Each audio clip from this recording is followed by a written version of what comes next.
Muy buenos días, son las 11 de la mañana en punto y a esta hora les damos la bienvenida a todos los participantes que nos acompañan a partir de este momento en la conferencia Tips para presentar la declaración de renta a personas naturales sin sanciones. Soy Miguel Gelo junto con Juan David Alzate y María Mercedes López, les damos la bienvenida. Recomendación antes de iniciar la conferencia del día, si no pueden ver la conferencia en vivo, pueden hacerlo en formato grabado en nuestra página web www.unipymes.com o a partir de mañana en nuestro canal de YouTube. Nos acompaña Germán Augusto Ramírez, contador público, especialista en Administración y Auditoría Tributaria de la Universidad Jorge Tadeo Lozano, especialista en Contabilidad Financiera Internacional de la Universidad Javeriana, con más de 15 años de experiencia en temas legales, contables, tributarios, de auditoría y control interno. Asesor en implementación de sistemas de control interno y planeación fiscal en diversas compañías del sector comercial, industrial y de servicios. Germán también es un reconocido conferencista a nivel nacional. Esta conferencia se realiza en asociación con Envía, Arus, Banco de Occidente, ETB y Fundación Comeva. De esta manera le damos la bienvenida a Germán, quien a partir de este momento puede iniciar la conferencia. Germán, muy buenos días, bienvenido. Envío la invitación para compartir pantalla. Confirmo en cuanto la estemos viendo. Perfecto, Miguel, ¿me confirmas si ya la tienes en tu pantalla, por favor? Ya la vemos, Germán. Bienvenido. Adelante, por favor. Ok, bueno, Miguel, muchas gracias por la invitación, la asistencia. Un saludo a todos los asistentes a esta pequeña conferencia. Ya estamos de cara a lo que son los vencimientos de las rentas para personas naturales. Ya como vimos hace poco, los que trabajamos en el área de las tributarias y demás, acabamos de cumplir con todos los deberes formales de declaraciones de renta para personas jurídicas, impuesto a la riqueza, informe de super sociedades y demás. Ahora, pues, ya nos toca el deber formal a las personas naturales. Ya ahorita, en el mes de agosto, a partir del 9 de agosto y hasta el 19 de octubre, es el plazo de presentación del impuesto a la renta para personas naturales. Hay un dilema. Ustedes se dieron cuenta que hace poco, el 26 de diciembre, salió la reforma tributaria, la ley 18 y 19, donde existen algunos cambios o se generan unos cambios en la forma que se debe presentar la declaración de renta para personas naturales. Como nosotros sabemos, uno de los principios tributarios por mandato constitucional, los impuestos son progresivos. Es decir, nunca puede haber una retroactividad en el impuesto. Es decir, que nosotros para el año 2016, aún, que son los que vamos a presentar ahorita en el 2017, seguimos con las mismas deducciones y con los mismos parámetros que traíamos en el año anterior. Es decir, que todavía los cambios que hubo en la reforma tributaria no son aplicables para la declaración de renta del año 2016. Entonces, este año podemos presentarla sin ningún problema con ya todos los parámetros que nosotros traíamos en la legislación anterior. Bien, entonces, ¿cuál es el objetivo que siempre se persigue en la declaración de renta o el cumplimiento formal de declaración de renta? Siempre las personas naturales debemos identificar si cumplimos o no con los requisitos para estar obligados a declarar. ¿Y cuáles son los requisitos? Hay cinco parámetros que siempre todas las personas naturales deben mirar al momento de identificar si están obligados o no a declarar. ¿Qué es lo que busca? Ustedes se han dado cuenta que siempre cuando hay una reforma tributaria siempre se habla de la equidad, de que muchas personas naturales no pagan lo que deben pagar. Por eso en la reforma tributaria se trató de subsanar eso, se trató de grabar algunas bases, algunas rentas que no se encontraban grabadas, como los dividendos. Ustedes se dieron cuenta que toda la represalia que hubo, el abstencionismo que hubo de poder, de introducir por ley que los dividendos fueran grabados por la persona natural. Pues se entiende que un dividendo, cuando es distribuido y cuando es entregado, cuando es ya otorgado al accionista como beneficio de las inversiones que hizo, pues la empresa ya previamente hizo un pago de impuestos y es injusto que la persona natural, cuando reciba esos bienes, pues no pague por por esos rendimientos. Entonces, después del gran debate que hubo, por fin para el 2017 ya algunos dividendos van a pagar impuestos en cabeza de la persona natural. Ya nosotros aquí, entonces eso es lo que siempre se buscaba, que una persona que recibiera dividendos también pagara impuestos, porque se presumía que tenía la capacidad de pago de asumir más obligaciones tributarias. Se colocaba en la balanza que una persona que recibía dividendos no tenía los mismos ingresos o el mismo patrimonio de una persona asalariada o de una persona, de un trabajador por cuenta propia. Entonces, por eso siempre se pretendía que esas personas tenían muchísimo dinero y su capacidad de pago alcanzaba a cubrir una obligación tributaria más. Pero bueno, el principio del impuesto lo que busca es que sea equitativo y que sea progresivo, es decir, que usted entre más dinero tenga, entre más capital tenga, más capacidad de poder adquisitivo adquiera, pues pague más impuestos. Eso es lo que se busca al momento de poner a tributar a todas las personas naturales. ¿Qué formularios se utilizan? Para el 2016 podemos utilizar 4 formularios. Uno que es el régimen ordinario, que es para los obligados a llevar contabilidad, que es el formulario 110, personas naturales que sean obligadas, que sean comerciantes y que sean obligadas a llevar contabilidad. El 210 para aquellas personas que no son obligadas a llevar contabilidad, pero que deben cumplir con el deber formal de declarar renta. Y el 230 y el 240, que son el IMAN y el IMAS, que solamente tienen vigencia hasta el 2016. Ya en el 2017 se acaba. La reforma tributaria, la ley 1819, eliminó estos formularios porque de alguna manera, aquí con el 230 y el 240 se buscaba simplificar y de alguna manera que cualquier persona que fuera declarante de renta pagara un mínimo. Por eso se llama el impuesto mínimo alternativo. Eso más adelante lo vamos a ver. Entonces era como una renta presuntiva, era poner a pagar algo mínimo, una persona que pudiera tener capacidad de pago, que pagara algo mínimo, porque una persona que tenía capacidad de pago podía hacer planeación fiscal. ¿Y cómo hacía su planeación fiscal? Pues esa persona tenía aportes en cuentas AFC, tenía aportes voluntarios, tenía planes de medicina prepagada y demás. Entonces eso lo que hacía era reducir su base de pago. Y muchas veces esas personas que tenían gran capacidad de pago lo que hacían era que las DIAN les quedaba debiendo dinero porque mediante la retención en la fuente acumulaban eran unos saldos a favor. Entonces se pretendía con esos formularios del IMAN y el IMAS, se pretendía era que las personas pagaran al menos un mínimo de todos los ingresos que ganaran, pagaran al menos un mínimo. Tenían que determinarlo por el sistema ordinario y luego por el IMAN, y tenían que pagar un valor mínimo de impuesto. Era algo, se pretendía, el objetivo, el espíritu de esa norma era que fuera equitativo, cumpliendo el principio constitucional de equidad y progresividad. Bien, entonces para el 2016 nosotros tenemos 4 formas de hacer esa liquidación del impuesto, esa determinación del impuesto a la renta para la persona natural. Las fechas de presentación para el año 2016, para el año 2017 del periodo gradable 2016 están contempladas desde el 9 de agosto al 19 de octubre, van de acuerdo a los 2 últimos dígitos de la cédula del obligado, del contribuyente. Una forma especial o un tip para nosotros tener en cuenta al momento de hacer nuestra declaración es con la información exógena que todos presentamos ya ahorita hasta el mes de mayo.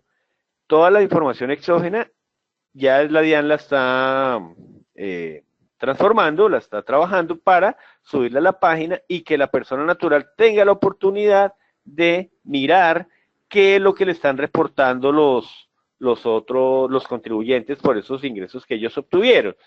Entonces, una forma de nosotros poder disipar y poder estar a la vanguardia de lo que la DIAN está reportando, de la información que la DIAN tiene, es que si yo veo que puedo quedar obligado a declarar renta, inmediatamente entre a la DIAN, ya cree una cuenta, allá se puede crear una cuenta, y cuando yo cree esa cuenta puedo consultar qué fue lo que reportaron por información exógena todas las personas naturales y jurídicas que debieron haber hecho ese reporte ahorita hasta el mes de mayo.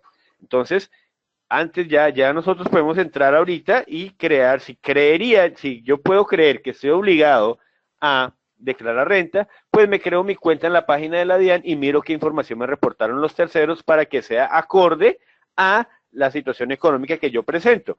Porque si yo presento mi declaración de renta y de pronto una persona que informó exógena, un informante exógena, reportó mal una información, la DIAN me puede requerir y me puede poner en apuros porque la información que yo le estoy reportando no es concordante con mis declaraciones. Es decir, un ejemplo. Nosotros tenemos una venta que yo hice de bienes y es un caso de la vida real que me ocurrió. Un informante exógena, la persona vendió, le suministró una máquina y esa máquina tenía apenas un valor de 3.400.000 pesos. El informante exógena a quien se la vendí, o sea, mi cliente, no sé qué pasó y reportó 340 millones de pesos. Obviamente, pues la persona hizo su declaración de renta, la persona natural hizo su declaración de renta, colocando sus ingresos, incluidos los 3.400.000 pesos, y pagó el impuesto normal.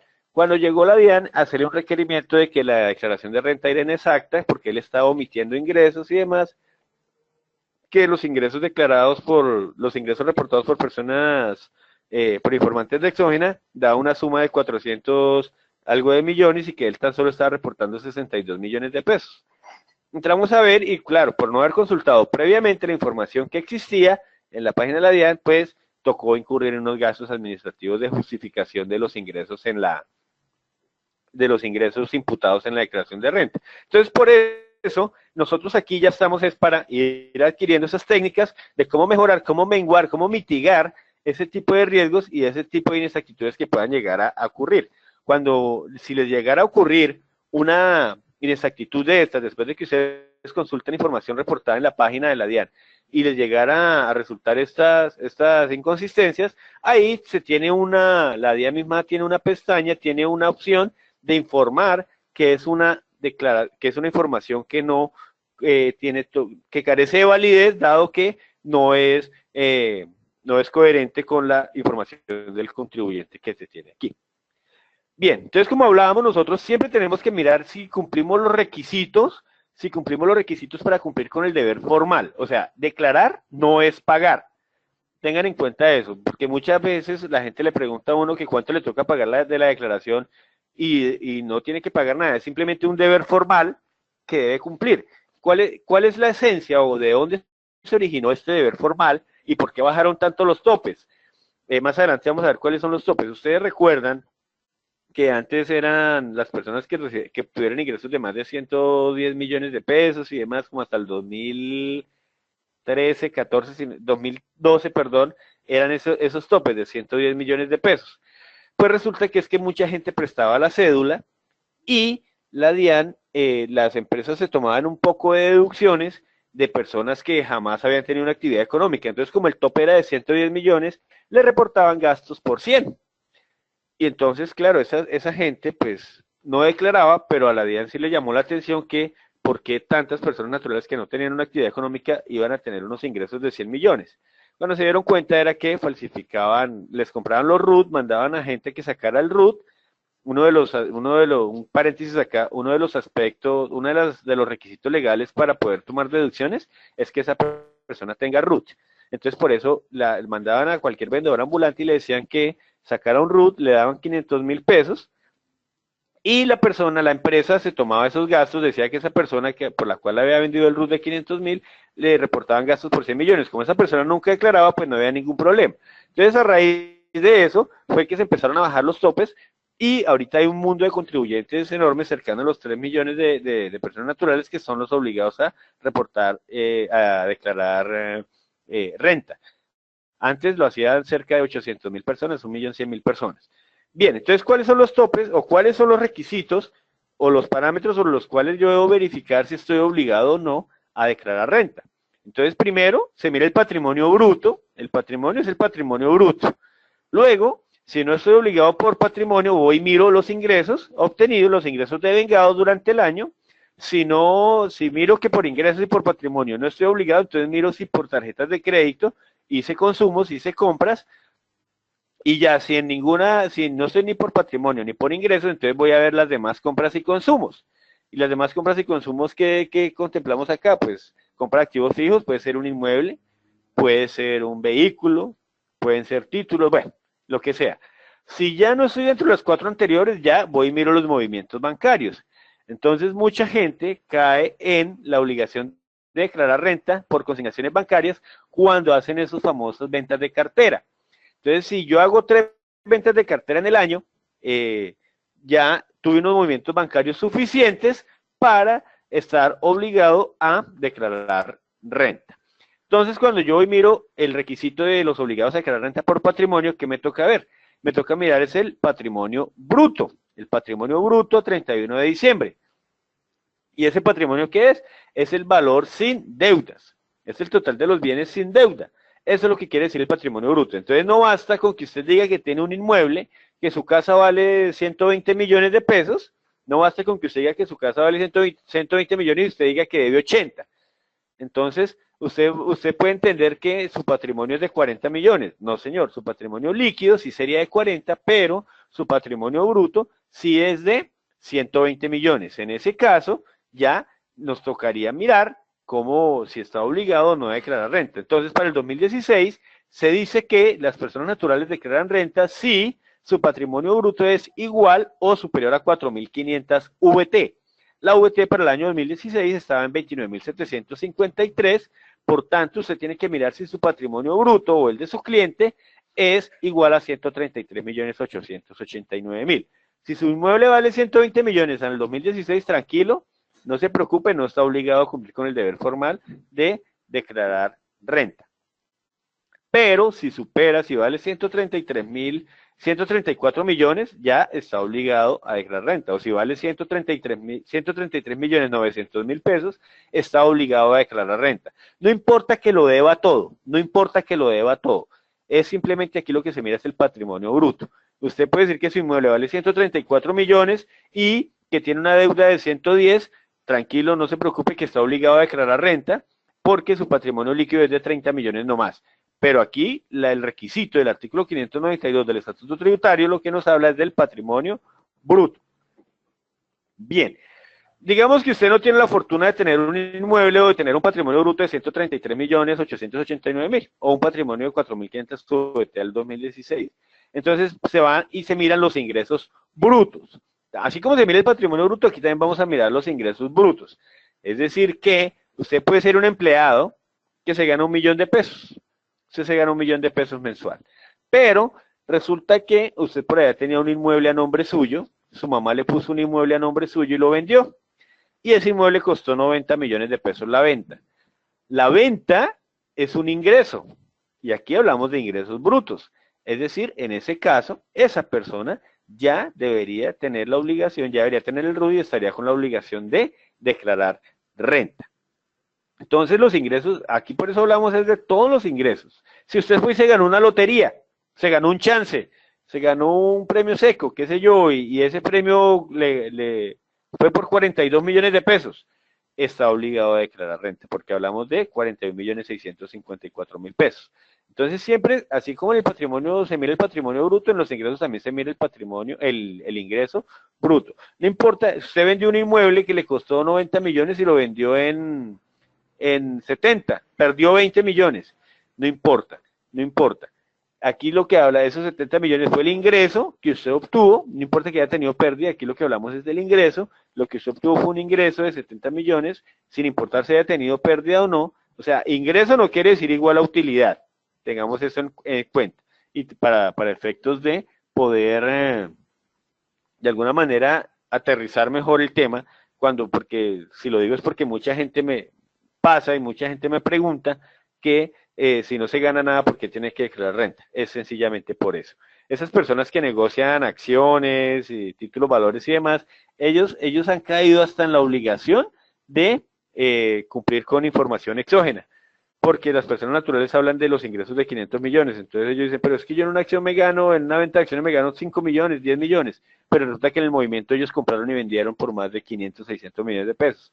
Por eso es que caen en la obligación de presentar información exógena y presentar declaración de renta. Ok, entonces, uy, discúlpenme aquí. Listo, entonces ya miramos por patrimonio y por ingresos. Ahora por los consumos de tarjetas de crédito. Por consumos de tarjeta de crédito son aquellos consumos que sean igual o mayores a 2.800 VT. En pesos colombianos vienen a ser 83 millones de pesos. La VT fue la que se creó en el año 2006 con la ley 1116. Entonces, a partir de ahí, antes eso estaba en pesos, pero siempre se requería de una ley para actualizar los valores de sanciones y demás. Por eso, con la VT, que es la unidad de valor tributario, se tiene un mejor manejo para efectos del Estado, del gobierno, de la DIAN, tiene una mejor forma y para el contribuyente también, de calcular todo lo que son los pagos a la DIAN que se deban hacer. Bien, entonces si por patrimonio y por ingresos no está obligado, y si tiene tarjetas de crédito, tiene que ir a mirar esto. Entonces, si fueron más de 83 millones de pesos, pues ya queda en la obligación de presentar declaración de renta. ¿Qué pasa? Aquí, cuando usted hace avances, de alguna manera, hay algunas tarjetas de crédito que tienen unos cupos bastante cuantiosos.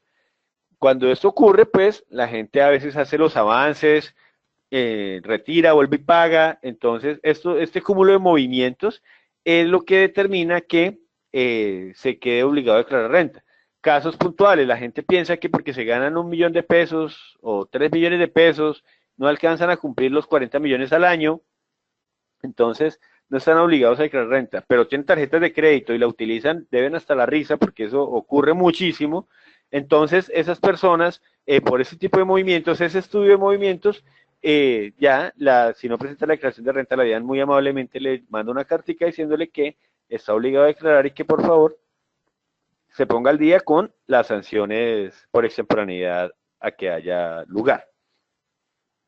Bien, el otro aspecto o el otro requisito por el cual yo puedo estar obligado a declarar renta es que sean por compras y consumos, ya no con tarjeta de crédito, sino con las adquisiciones que yo haga. Entonces, por ejemplo, si ustedes van y compran un apartamento, el señor que cuando se constituye la fiducia y demás, ellos, la constructora o el encargo fiduciario, va y reporta eso a la DIAN, le dice, mire, este señor hizo esta compra, entonces ya cuando le determinan el valor, pues ya usted tiene que darse cuenta si está obligado o no a cumplir con el deber formal de la declaración. Estos topes fueron disminuyendo. Esto antes estaba en 4.500 VT, así como en el patrimonio. Lo único que había bajado era un poco era el de los ingresos, pero ya bajaron también el de los consumos. Bien, si usted de pronto, o sea, des en cuenta que siempre cuando nos miraban primero los aspectos era patrimonio e ingresos. Ya después se fueron a lo que fueron compras y consumos para determinar si era que realmente las personas esas personas por las cuales yo reportaba los 100 millones de gastos, como el ejemplo que le comentaba, se iban a mirar si también tenían algún bien, o sea, determinaban era si a esta persona le están reportando 100 millones de gastos, lo lógico es que esta persona tenga algún bien patrimonial. Entonces, por eso fue que se fueron bajando los topes de los demás conceptos de compras y consumos de tarjeta de crédito para verificar la realidad, la razonabilidad de esa información financiera que ese contribuyente estaba reportando.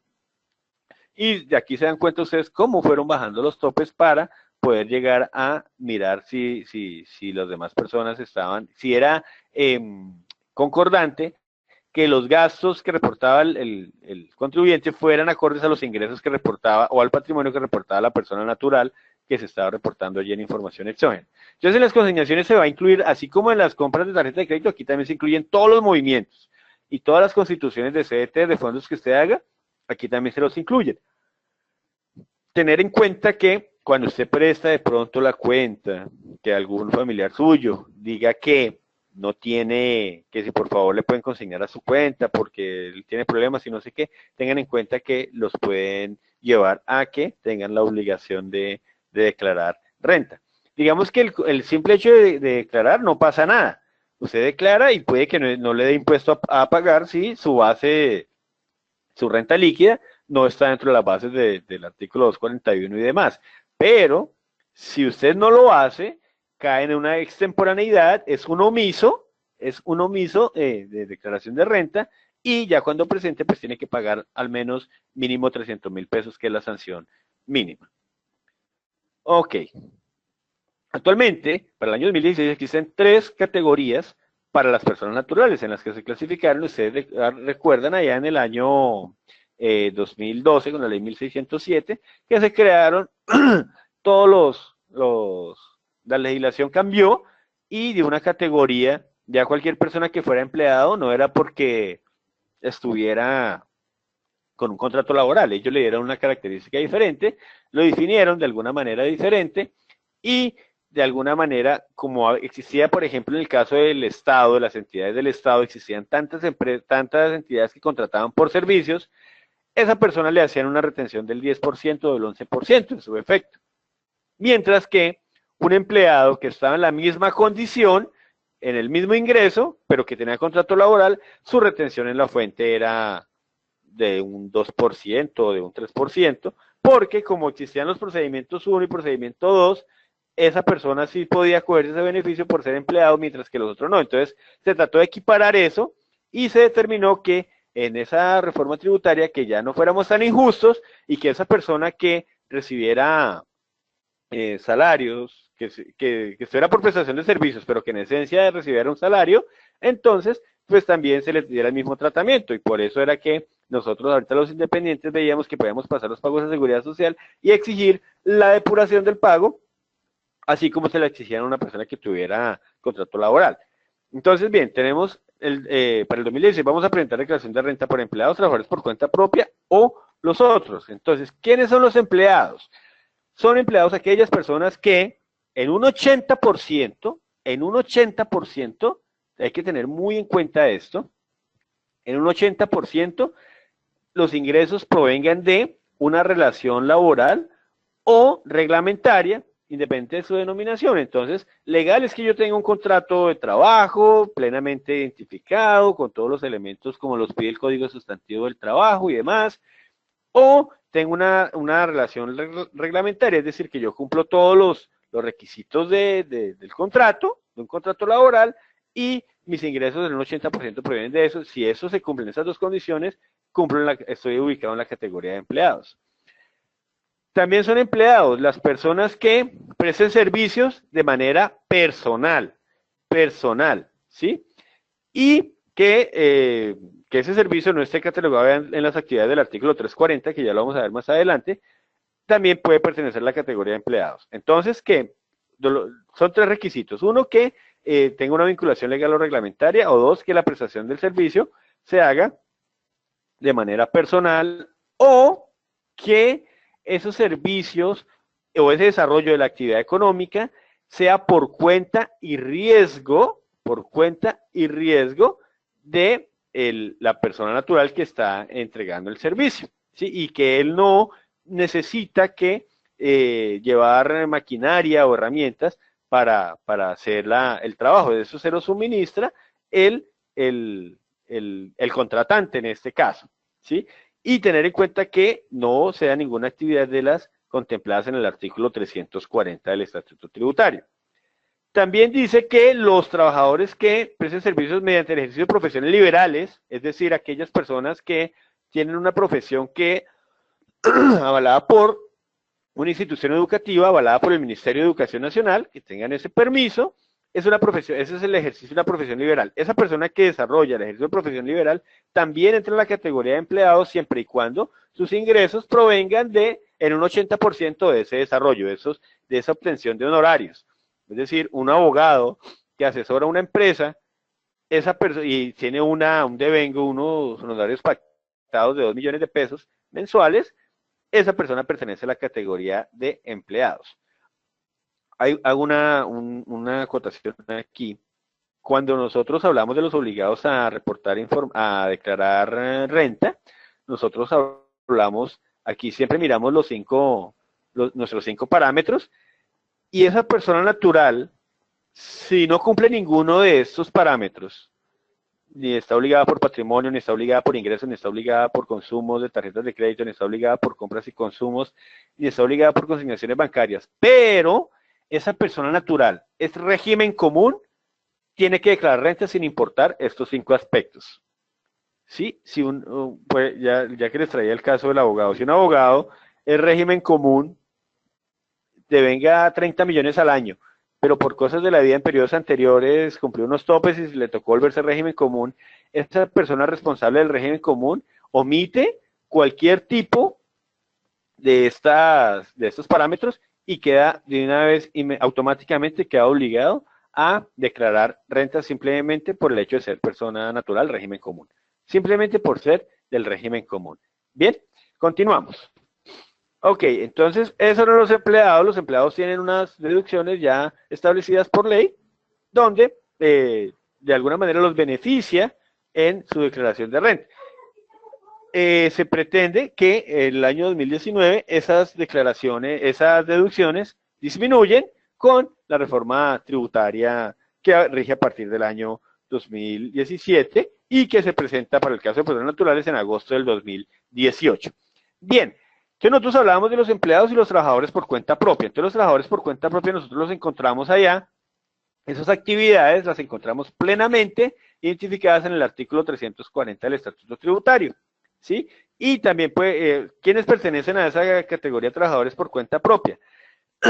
Que aquellas personas que obtengan sus ingresos en un 80% de la explotación de esa actividad económica que está contemplada en el 340. Es decir, que si una persona hace actividades deportivas y tiene 100 millones de pesos por actividades deportivas, pero tiene 100 millones por rendimientos de capital, entonces no le da la ecuación porque sería 50 y 50, ya lo excluye de un trabajador por cuenta propia y automáticamente lo califica o lo clasifica en la categoría de otros contribuyentes. Bien. Ok, entonces los otros, pues, lógicamente, si no están trabajadores por cuenta propia y no están en los empleados, pues, ya viene a caer la categoría de otros. ¿Y quiénes están allí? Todos aquellos que no pudieron cumplir con el requisito de empleados y con trabajadores por cuenta propia, y también clasifica aquí a los notarios. Es decir, aquí estas personas se pueden hacer una depuración de su declaración de renta de forma natural, porque si es empleado y obtiene muchísimos ingresos como empleado, entonces las deducciones tienen un límite. Por ejemplo, nosotros hablábamos de dependientes, hablábamos de aportes a fondos de empleo, aportes voluntarios a pensiones, aportes a cuentas AFC, eso tiene una limitación. Entonces, una persona empleada que se gana 300 millones de pesos, pues lo más lógico, y hablando de los principios constitucionales de progresividad y equidad, esa persona le va a quedar una renta líquida en promedio de 150 millones de pesos. Y 150 millones en impuestos, la base viene a ser un 20, un 25%, o sea, es una tarifa muy alta. Esa persona no puede deducir más porque la ley ya le tiene una restricción, mientras que las personas que están en la categoría de otros contribuyentes, de otros clasificados en las personas naturales, ellos sí pueden tomar ciertas deducciones que les permiten de alguna manera reducir su renta, su base, su renta líquida gravable. Bien, ¿cuáles son los sistemas de determinación de ese impuesto? Entonces, para el 2016, nosotros tenemos 3 sistemas de determinación. Habían 4 formularios, 3 sistemas. Un sistema ordinario, un sistema IMAS y un sistema IMAN. Entonces, la persona, el sistema ordinario y el IMAN son obligatorios para el 2016. Se deben determinar, calcular de forma obligatoria y se paga sobre el que más impuesto dé. Mientras que el IMAS es un impuesto voluntario, es un sistema de determinación voluntario, se paga un poquito más, pero es voluntario, o sea, es potestativo de la persona natural. Ya más adelante les voy a explicar en qué consiste. Entonces, en el sistema ordinario, lo que venimos manejando, lo normal que manejamos todos los mortales, miramos todos los ingresos y las deducciones que por ley puedo deducir. Esto es para la categoría de empleados. Entonces, nosotros hablamos de, la ley me otorga una deducción por intereses de vivienda, o sea, todo lo que yo pagué en vivienda, lo puedo deducir, los pagos por salud, con máximo hasta 16 VT mensuales, eso tiene un tope, por eso les hablaba yo que si una persona devenga muchísimo salario, el valor del impuesto a pagar es muchísimo más porque las deducciones están limitadas. Los pagos por medicina prepagada, los dependientes económicos, que también tienen una limitante que está sobre hasta el 10% de los ingresos brutos, tiene una deducción del gravamen de los movimientos financieros del 50% y tiene una deducción por donaciones. ¿Sí? Esto es lo que el sistema ordinario permite. Aquí para ese sistema utilizamos el formulario 110 o 210. Bien, en el IMAN, como yo les había explicado inicialmente, era una renta presuntiva. O sea, el objetivo, el espíritu de la ley de la creación es que era una renta presuntiva, es decir, que íbamos a poner a pagar impuestos a las personas en un mínimo. Sí, no era lógico que personas con muchísimos ingresos, con muchísimo patrimonio, muchas veces les diera un saldo a favor en su declaración de renta. Entonces, por eso se creó el impuesto mínimo alternativo. Era alternativo pero obligatorio. Entonces, por eso se calculaba, siempre se debía depurar el 210 y el IMAN para determinar el impuesto a cargo de las personas naturales que estuvieran en la categoría de empleados. Entonces, solo aplica para empleados y es presuntivo, ¿sí? Era en alguna manera en guardar los principios de equidad que una persona que tuviera buenos ingresos, pues parte de esos ingresos, pues destinara algo al Estado a que contribuyera al mejoramiento y al cumplir con el deber formal de declarar, y que el impuesto es por mandato constitucional. O sea, el Estado está en la obligación de exigir el cobro de impuestos para poder solventar las necesidades que se tienen. Entonces, nosotros como contribuyentes también, de parte de nuestros ingresos, debemos entregar al Estado los recursos para que ellos lo administren. Uno creería en principio que los deben administrar de buena manera, que no se los roban, pero eso es lo que no ocurre. Pero la Constitución sí nos obliga, todos estamos obligados a entregar parte de nuestros ingresos al Estado para que ellos puedan dar la satisfacción de las necesidades que tiene la comunidad. ¿Sí? Se debe contribuir para solventar las inversiones que el Estado tiene necesidad de hacer. Eso lo encontramos en el artículo 338, numeral 9, si no estoy mal, de la Constitución Política. Entonces, por eso es que, como el impuesto de renta es un impuesto de alguna manera tan complicado de controlar, es un impuesto directo, sí, que solamente le recae directamente a la persona que tiene los ingresos o el patrimonio, es un impuesto de alguna manera de poco recaudo y difícil de controlar. Por eso es que el IVA es un impuesto indirecto y es un impuesto de más fácil manejo, de más fácil porque lo pagamos todos. Por eso hablan de que es un impuesto inequitativo, porque lo pagan tanto ricos y pobres. Si usted va a un supermercado y usted es una persona que tiene un patrimonio de 1.000 millones de pesos y compra una gaseosa, la persona que gana, que no, ni siquiera tiene un salario y no tiene nada, y va a comprar esa gaseosa, paga el mismo precio, paga el mismo IVA que paga aquella persona que tiene el patrimonio de 1.000 millones de pesos. Entonces, por eso siempre hablamos de que es un impuesto inequitativo. Pero para el Estado es un impuesto de muy fácil recaudo, no tiene problemas, es más fácil las personas que tiene la base de datos que tiene que ir a fiscalizar. No va a ser lo mismo fiscalizar 3 millones de personas a fiscalizar 1 millón de personas. Entonces, por eso es que el IVA, el impuesto indirecto, es más fácil de controlar y es más fácil de adquirir, ¿sí? Por parte de la DIAN. Aquí en el sistema de personas naturales, en la renta, en el impuesto directo de renta, pues sí se tiene fiscalización, pero es más dispendioso, le cuesta más al Estado perseguir un recaudo de impuesto de renta por persona natural. Bien, ¿cómo se determina el impuesto mínimo alternativo nacional? Entonces, se toman los totales de ingresos y se le restan lo que son ingresos por dividendos, se le restan lo que son indemnizaciones que se haya obtenido, se le restan los aportes obligatorios al Sistema General de Seguridad Social, se le restan los gastos de representación que sean considerados como exentos, lo que la ley otorgue como exentos, los pagos catastróficos por salud, el monto de pérdidas sufridas en desastres, los aportes obligatorios por los empleados que tenga. Si la persona natural tiene empleados, por ejemplo, el servicio doméstico, ellos pueden en su IMAN, pueden depurar estas bases. También se puede retirar, se puede deducir las indemnizaciones por seguros de vida, y las cesantías también se pueden deducir en la base del impuesto IMAN. El IMAS también aplica para empleados y para trabajadores por cuenta propia. Se pueden aplicar, esas dos personas pueden aspirar a la depuración, al sistema alternativo, al impuesto mínimo alternativo simple, que es el IMAS. Y este impuesto, ¿qué pasa? ¿Qué pasa con este sistema de depuración? Digamos que da un beneficio de auditoría.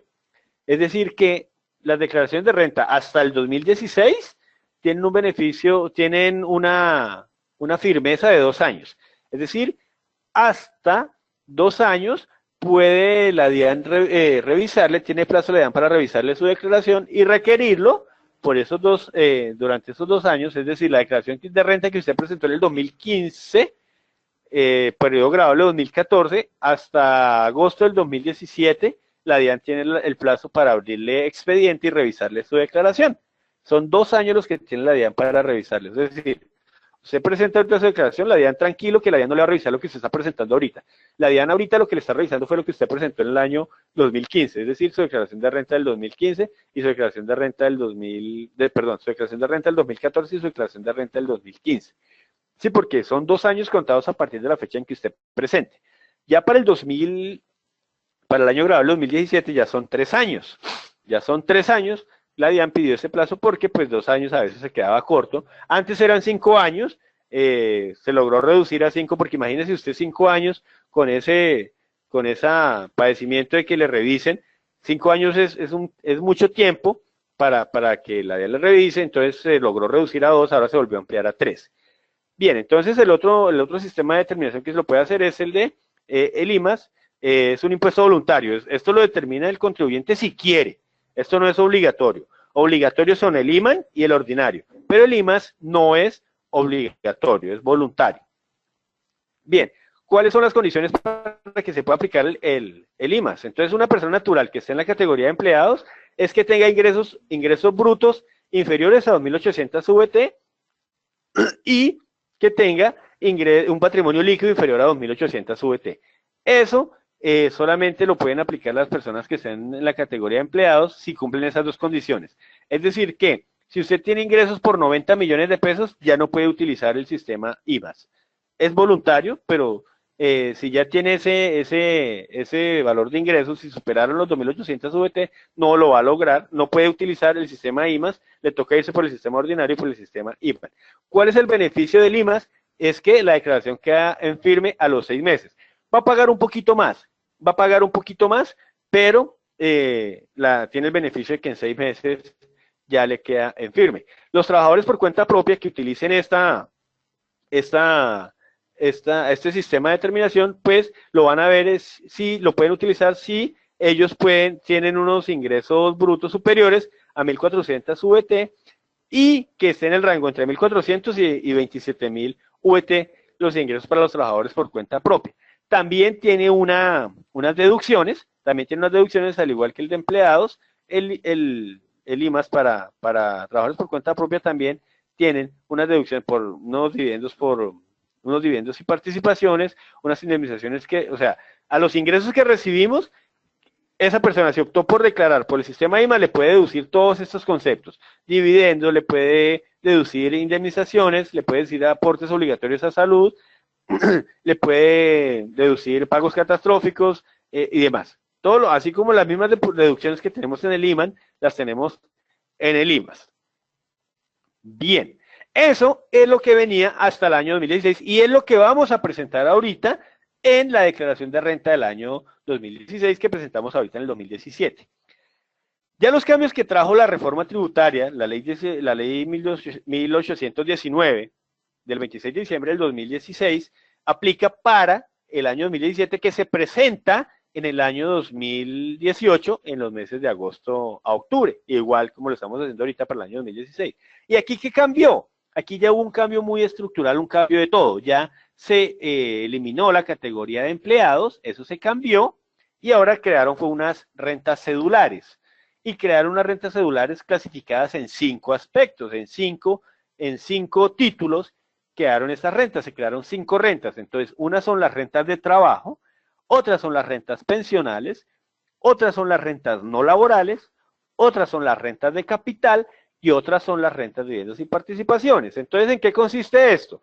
Que como había personas que eran empleados y ese empleado recibía dividendos, ese empleado recibía ingresos por arrendamientos o ese empleado recibía otros ingresos no laborales, pues a veces la renta quedaba muy complicado de fiscalizarla. Entonces vieron que era más fácil asignarle un título a cada ingreso y ese ingreso asignarle unas deducciones propias. Sí, pero como les digo, esto nos aplica es para el año 2018 cuando cumplamos el deber formal de presentar la declaración del año 2017. Entonces, ¿qué se consideran rentas de trabajo? Entonces aquí ya eliminaron la categoría de empleados con el que ya veníamos y ahora se crearon las rentas de trabajo y aquí ¿en qué compila estas rentas de trabajo? ¿Qué se entiende por rentas de trabajo para efectos de renta? Entonces todo lo que son salarios, comisiones, prestaciones sociales, viáticos, gastos de representación, honorarios, emolumentos eclesiásticos, esos son los párrocos que dan sus misas, las compensaciones recibidas en dinero, asociado cooperativo, todo lo que sea un ingreso por la explotación de, o sea, son las mismas categorías de empleados, pero llevado a una renta de trabajo para asignarle unas deducciones propias. ¿Qué son las rentas de pensiones? Pues no es otra cosa que efectivamente los ingresos que se reciban por trabajos, por el beneficio de ya haber cumplido la labor y el devengo de las pensiones. Lo que pasa es que hay pensiones muy altas que no pagan impuestos y aquí pues ya de alguna manera las grabaron. Bien, aquí también se debe tener en cuenta, acuérdense cuando hay pensiones, hay personas que salen pensionadas, esas personas de alguna manera nunca quedan satisfechas con el valor asignado a la mesada pensional. Entonces siempre hay demandas y demás, por lo general en un 99% las ganan, y ese retroactivo primero se da una indemnización por un mal cálculo en la pensión y se hace un retroactivo desde el momento en que la persona cree tener el derecho a su pago. Entonces también entran acá esas indemnizaciones y esos retroactivos entran en las rentas por pensiones para las personas naturales que tengan la fortuna de pensionarse. Bien, tenemos las rentas de capital. Pues las rentas de capital que no es otra cosa más que el usufructo de los bienes que esa persona natural tenga. Y entonces, una persona natural, como les decía al comienzo, puede tener ingresos por laborales, puede tener demás ingresos y puede tener ingresos por rentas de capital. Entonces, muchas veces una persona sale de la categoría de empleados porque recibe más ingresos por arriendos que por empleado. Entonces ya esa persona no se clasifica en la categoría de empleados, sino en la categoría de otros. Y demás. Entonces, por eso, esa simplicidad volvía de alguna manera complejo la fiscalización de esa renta. Entonces, por eso lo simplificaron de esta manera. Vamos a ver cómo funciona. Si de alguna manera con eso se optimiza el recaudo porque se amplía la base, la renta líquida, entonces al ampliarse, hay menos deducciones, al ampliarse pues las personas pagan más impuestos. Es lo que de alguna manera pretenden que una persona natural debe contribuir más.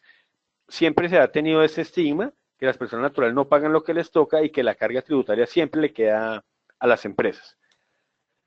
Bien, y las rentas no laborales, pues, todas que es como en los contadores que manejamos nuestros gastos, otros, aquí tenemos, pues, si usted no tiene plenamente identificados sus ingresos por laborales, por rentas de capital y demás, pues ya cae en la categoría de las no laborales. Los dividendos y participaciones, entonces aquí también tenemos unas subcédulas, que son unos que son grabados en la cabeza de la sociedad y otros dividendos que son grabados en cabeza, que no estuvieron grabados, perdón, en cabeza de la persona de la sociedad. Las tarifas, entonces para rentas de trabajo y para rentas de pensiones, las tarifas van desde el 0 hasta el 33% para residentes. Para los residentes, es decir, para los nacionales, tienen la fortuna de ir hasta un 35%. Para aquellos que no son residentes, y ya en el seminario de actualización, cuando entremos en materia, vamos a hablar de lo que se considera residencia fiscal. Entonces, ahí es donde más nos vamos a divertir con este tema. Para las rentas de capital, las rentas no laborales, aquí sí ya aumenta un poquito más la tarifa y va desde el 0 hasta el 35%. 35% para no residentes y para los residentes desde el 0 hasta el 35%. Y para dividendos y participaciones, los que yo les hablaba, van desde el 0% hasta el 10%, dependiendo de los dividendos que vayan a distribuir. Muy bien, Miguel, entonces quedamos abiertos a las dudas o preguntas que la gente, los participantes tengan, y espero pues que todo nos haya quedado un poco más claro. Germán, muchísimas gracias por la conferencia de hoy. En efecto, vamos a dar inicio a la ronda de preguntas. Les recuerdo que para interactuar con Germán lo pueden hacer a través del micrófono, haciendo clic en la manito de color verde que aparece en el panel en la parte superior derecha de la pantalla, o pueden formular sus preguntas y comentarios vía chat. Antes de iniciar la ronda de preguntas, vamos con nuestra acostumbrada encuesta interna para conocer sus apreciaciones con respecto a la sesión. Para contestar, solo deben dar clic en una de las opciones en pantalla. La pregunta es, ¿se desarrolló con claridad la conferencia de hoy?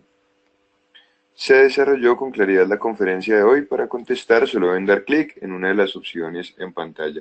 Les recuerdo que para nosotros es muy importante que realicen el sondeo, pues es la manera en que evaluamos a los conferencistas, y recordarles que en julio arranca el diplomado de declaración de renta para personas naturales con Germán Augusto Ramírez.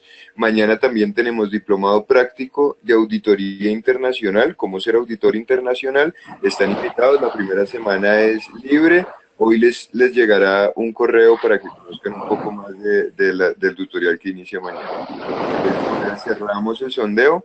Iniciamos con pregunta de Edgardo Rafael Zambrano. ¿Es posible contar? Perdón. Ya les resuelvo esa inquietud. John Ávila. Si yo hice un trabajo para una empresa y en 2016 recibí 12 millones, pero aún no termino el contrato, la empresa me dijo que no aplico retenciones por los abonos de los 12 millones. ¿Cómo reporto eso en 2016 y cómo en 2017 cuando ya la empresa aplique las retenciones? Hay que tener en cuenta que, esta pregunta, esto lo vamos a profundizar en el diplomado que vamos a ver ahorita en julio. Sin embargo, hay que tener en cuenta que si la empresa le está pagando, le dio a modo de anticipo esos 12 millones de pesos, usted, para la persona natural es un ingreso. Los ingresos, en el artículo 26 del Estatuto Tributario, para las personas naturales se habla de ingresos por caja. La persona natural tiene ingresos de caja. Es decir, que esos valores que usted recibió ya efectivamente son un ingreso para usted. Ya debería contemplarlo como ingreso. Ahora, ¿qué sucede? Si la empresa le pagó eso a modo de anticipo, la empresa no lo tuvo que haber reportado como gasto en sus medios magnéticos, y por tanto, pues, no sería un ingreso para usted, porque la empresa lo reportó como una cuenta por cobrar por ser por anticipo. Entonces, usted, si lo que quiere guardar es coherencia con la empresa que lo está reportando, con la empresa que usted está trabajando, usted debería reportar, si está obligado a declarar renta, debería reportar esos 12 millones como un pasivo. Si no, en esencia, la realidad económica es que eso efectivamente es un ingreso para usted. Gracias, Germán. Le abro el micrófono a Isidro Jiménez. A ver, habilito el micrófono. Isidro, buenos días, bienvenido. Hola, Isidro, ¿escuchamos? Isidro, buenos días. Bueno, no tuvimos fortuna con Isidro. Nos pide la palabra también Alexandra Herrera, a quien le abro el micrófono. Alexandra, buenos días. Buenos días, ¿sí me escuchan? Sí, señora, Perfecto. perdón. Bueno, mi pregunta es, si me toca declarar renta por patrimonio, yo miro ese valor digamos, tengo apartamentos o casas, miro ese valor del impuesto predial, o tiene que ser directamente el precio de compra de la vivienda. Tienes que mirar el artículo 68 del Estatuto Tributario. Allí nos habla los costos fiscales de los inmuebles. Eso también cambió con la reforma tributaria, pero para el 2016 tienes que mirar el artículo 68 al 72 del Estatuto Tributario. Allí te dice cuál es el costo fiscal de los inmuebles. Entonces, puede ser el valor de adquisición más mejoras y no sé qué más, o la autoliquidación que me da por predial. El predial yo lo puedo tomar como un costo fiscal para efectos de mi patrimonio bruto. Entonces, ese puede ser el costo fiscal el que yo imputo en mi declaración de renta. Gracias, Germán. Pregunta José Antonio García. ¿Cómo es el tratamiento de un empleado que recibe salario y honorarios? ¿Se traslada todo a una sola a un solo cálculo de impuestos? Sí, señor. Sí, porque si es empleado y recibe honorarios, aquí pertenece a la categoría de empleados. Entonces, hablábamos allá del ejercicio de una profesión liberal. En la conferencia hablábamos del ejercicio de una profesión liberal. Esa se asimila, los ingresos que yo recibo por prestación de servicios profesionales entran en la categoría de empleados. Habilito el micrófono de Hernando Cubides. Perdón. Hernando, bienvenido. Buen día, buen día. Hola, buen día. Mira, en cuanto a una cosa que anotabas en la conferencia de la persona natural que realizó operaciones de inversiones a través de los fondos de pensiones, Sí. que decías que tenía que revisar no la utilidad, sino la transacción de la venta de las Sí. inversiones, de la compraventa. Sí. Digamos, si esa persona efectivamente no presentó medios magnéticos porque se fijó solamente en la utilidad, ¿tendría que presentarlos y pagar sanción? ¿Y cuál sería esa sanción? Bueno, esta pregunta se nos sale del orden, pero sí, la sanción ya tienes que mirarla ya con el artículo 500, ahí se me fue en este momento, 551. 651, perdón. Tienes que mirar las sanciones del artículo 651 por omisión de reportar información exógena. Pero tienes que mirar si los ingresos superaron los 500 millones para la persona natural, sí deberías reportar todos los formatos que allí te piden. Y yo te aconsejaría que lo hicieras ya. Lo hicieras ya si estás obligado y esperar si te llega la sanción, pues la presentas, la pagas. Pero si lo puedes montar desde ya, preséntalos y ojalá la DIAN no te mire eso para que no te sancionen. Gracias, Germán. Continuamos. Le abro el micrófono a Ruby Pineda. Ruby, bienvenida. Hola, Ruby, bienvenida. Bueno, no pudimos establecer comunicación con Ruby. Nos pide también la palabra Alfredo Vargas. Alfredo, bienvenido. Buenos días, Alfredo. Tampoco tenemos fortuna. Retomamos preguntas del chat. Perdón, me regreso aquí un poquito. Lady Vanessa Quintero, buenos días. Una persona que percibe ingresos por arrendamientos en Colombia, pero vive en el exterior, ¿debe declarar por cuáles ingresos? En primera instancia, debería declarar por rentista de capital, pero ya nos toca ver el tema de residencia fiscal y todo eso allá en el artículo 10 del Estatuto Tributario, artículo 9 y artículo 10, mirar si cumple las condiciones de residente fiscal, y en ese orden de ideas pues declararía por todos los ingresos que le está devengando. En principio, debería declarar rentas y pagar solamente por los ingresos de fuente nacional, que son los arrendamientos, pero ya toca mirarlo a fondo. John Ávila pregunta, ¿el IMAS está dentro de qué topes para un empleado por cuenta propia? Ahí estábamos hablando de los 2.800, que fueran inferiores a los 2.800 VTs. O sea, una persona que tenga ingresos de 80 millones de pesos puede optar por utilizar ese sistema de determinación. Germán, muchísimas gracias por la conferencia de hoy. Infortunadamente, por cuestiones de tiempo no podemos seguir resolviendo en vivo. Sin embargo, tiene en pantalla el correo al que le pueden hacer llegar a Germán las preguntas que no pudimos resolver en línea o las que surgen a partir de hoy. E invitarlos al diplomado que iniciamos en julio. Germán, no sé si queda algo por decir antes de finalizar la transmisión. No, les agradezco la asistencia. Como dice Miguel, nosotros vamos a hacer un diplomado ahorita en julio, ya de cara a los vencimientos de renta que se avecinan. Entonces, por esa razón, lo hacemos de casi al tiempo de los vencimientos para que las dudas, que las personas que se inscriban a este seminario, lleguen con las dudas plenas y prácticas y poderlas resolver durante el diplomado. De cara a que ya vamos, o sea, los vencimientos empiezan en agosto y por eso vamos a hacer el diplomado ahorita en julio, para que tengamos todos los conocimientos fresquitos y que al momento de hacer la declaración, pues traigamos las dudas y la podamos hacer de la mejor manera para no correr ningún tipo de riesgo. No me queda más sino agradecerles. En pantalla tienen mi correo electrónico. Cualquier duda que tengan, me la pueden escribir el correo y yo con mucho gusto, a vuelta del mismo, les responderé. Les deseo un feliz día, una feliz semana y Miguel, muchas gracias. Germán, en nombre de la Escuela Empresarial Latina Unipymes expresamos nuestro agradecimiento a ustedes, señoras y señores. Les damos las gracias por su permanencia y atención. El miércoles 14 de junio continuamos con la conferencia El nuevo enfoque del liderazgo en las empresas con la experta Lucy Barrios. Unipymes, la Escuela Empresarial Latina, les desea una feliz semana. Hasta pronto. Hasta pronto.